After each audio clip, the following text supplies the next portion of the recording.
Yannick Borde, bonjour. Bonjour Olivier. Président de Procivis, alors c'est un réseau national qui couvre à la fois la promotion, le logement social, la maison individuelle, l'aménagement foncier, mais aussi les services. Donc vous avez une vision à 360 du logement, de ce secteur, et particulièrement bien sûr de l'immobilier.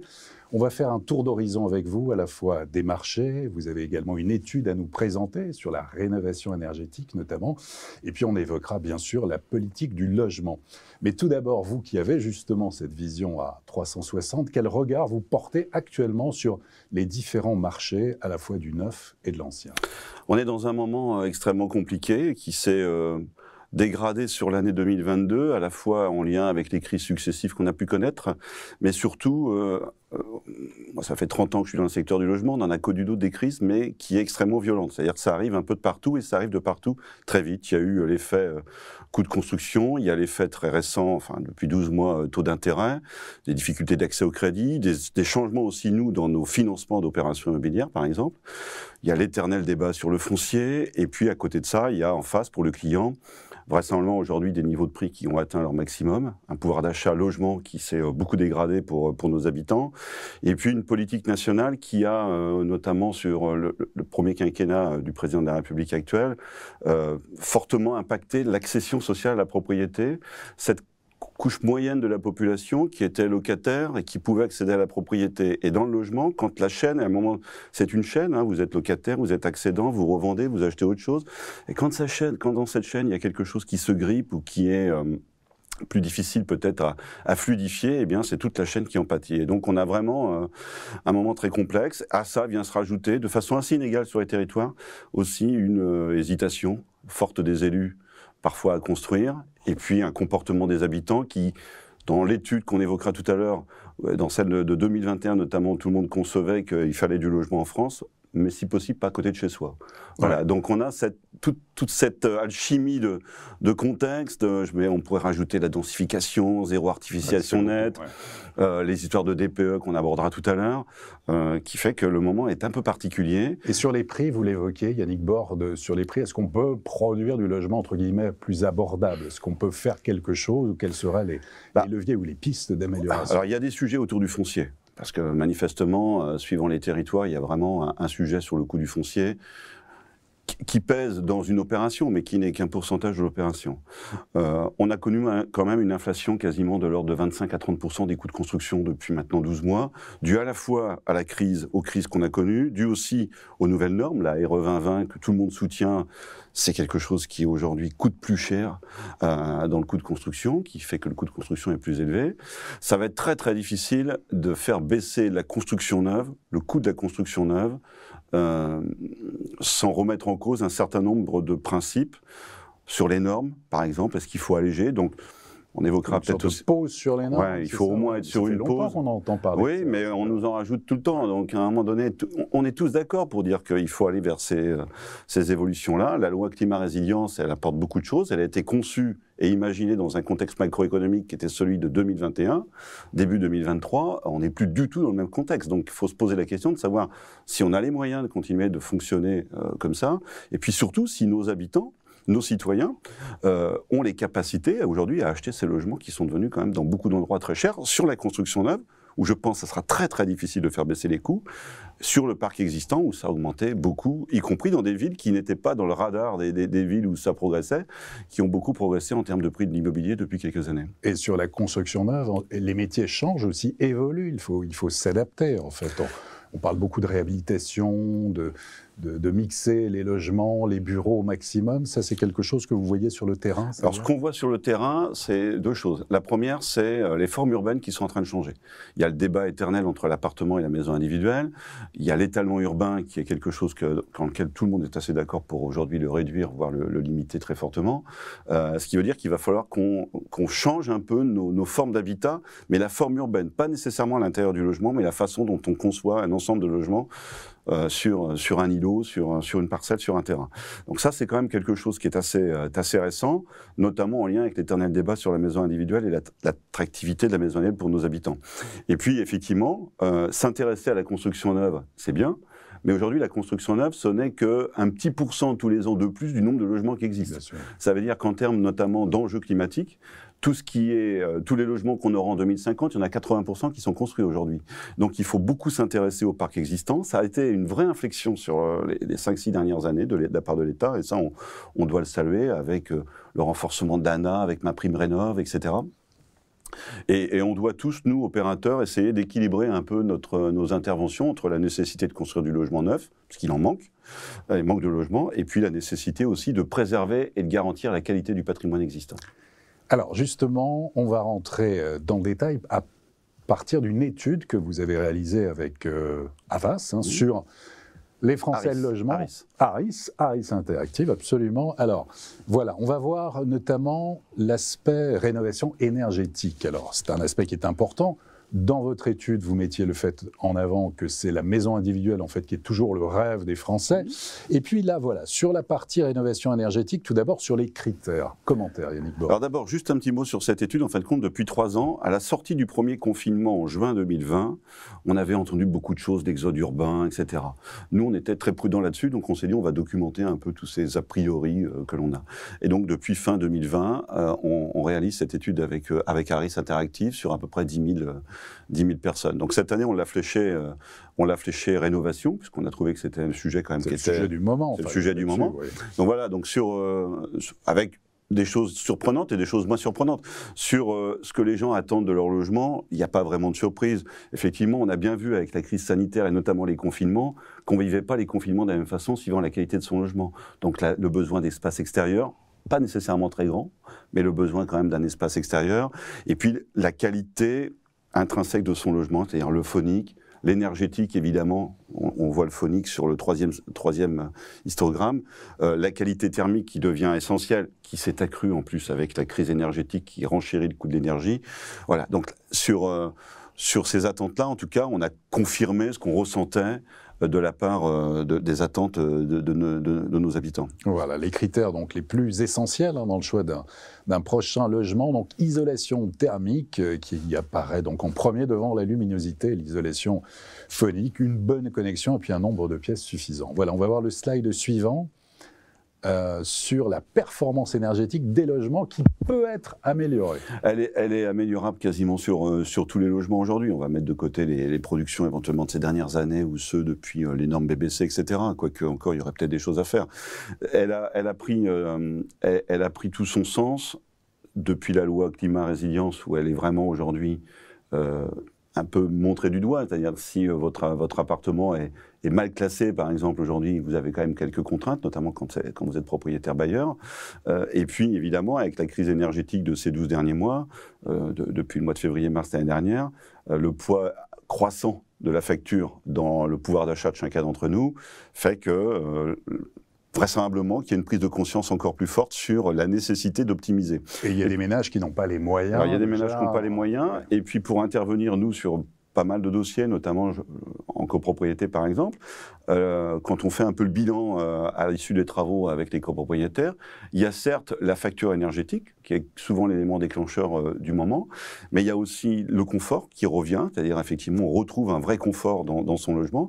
Et puis, même si ce n'est pas mécaniquement reportable complètement, la valorisation de son appartement. Alors, je ne dis pas que si on fait 10 de travaux, on va récupérer 10 de valeur. Mais en tout cas, ce que l'on pressent aujourd'hui, c'est que si dans certains logements, on ne fait pas de travaux, on aura beaucoup de mal à les vendre. Donc, ça confirme la commercialité de ces logements. Alors, le slide suivant, on va voir... voilà, le critère cardinal le plus important, la classe énergétique. Quoique là-dessus, les DPE, sur la fiabilité, c'est quelque chose qui vous inquiète. On va assez loin, et même dans la formation aussi des diagnostiqueurs, et puis aussi de la possibilité d'avoir un artisan compétent, disponible.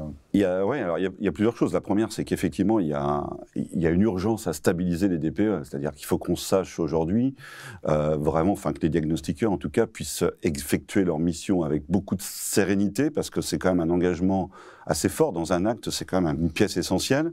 Donc ça, c'est un moment de préoccupation. Il y a eu beaucoup de cafouillage depuis un an sur la question des DPE. Il faut vraiment qu'on arrive à stabiliser le sujet. Donc vous dites que ça va mieux, mais c'est pas encore gagné. Je pense qu'il y a encore des petites choses, il y a encore des choses qui nous surprennent de temps en temps quand on reçoit le DPE d'un logement, quoi. Donc attention à être bien serein sur cette partie-là, parce que sinon ça sera un peu compliqué. Le deuxième point important, c'est que dans beaucoup de cas, la rénovation énergétique passe par des travaux sur le logement. Donc il va falloir améliorer les travaux, la qualité du logement.